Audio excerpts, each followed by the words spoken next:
After BC saw a historic drought and record low snowpack, just 61% of normal across the province, the BC Wildfire Service is gearing up for what they believe is going to be a difficult fire season. Things right now is looking a little bit spicy, especially for our spring season. So one of the main factors here is the fact that a lot of the fires that ended off in 2023 were never fully extinguished. So we know that it simply is a matter of time before these fires start to reinvigorate. And forecasters are especially worried after what we saw last year in BC, because while winter snowfall might help us forget, the forest has a much longer memory. For years on end now, the forests across interior sections of BC have received very anomalously low amounts of rainfall. So they are steadily getting drier and drier. So this plays a really key role in predicting how the upcoming season is going to go. But all hope is not lost. A lot of the season will depend on the weather we see in June, or what many BC residents like to call Junuary, because we tend to see a lot of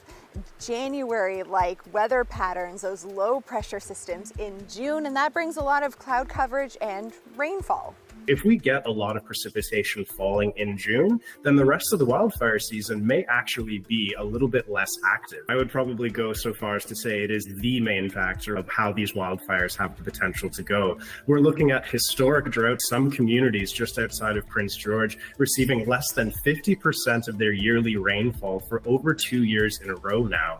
Combine that with very low stream flow levels and below average snowpack, we've got certainly a recipe here for a very active fire season ahead. But while it's too early to predict precipitation throughout the spring, meteorologists are concerned that there won't be enough rainfall to alleviate current drought conditions. But we can also do our part to help this year's fire season, especially since the majority of fires that are started in the spring are human-caused.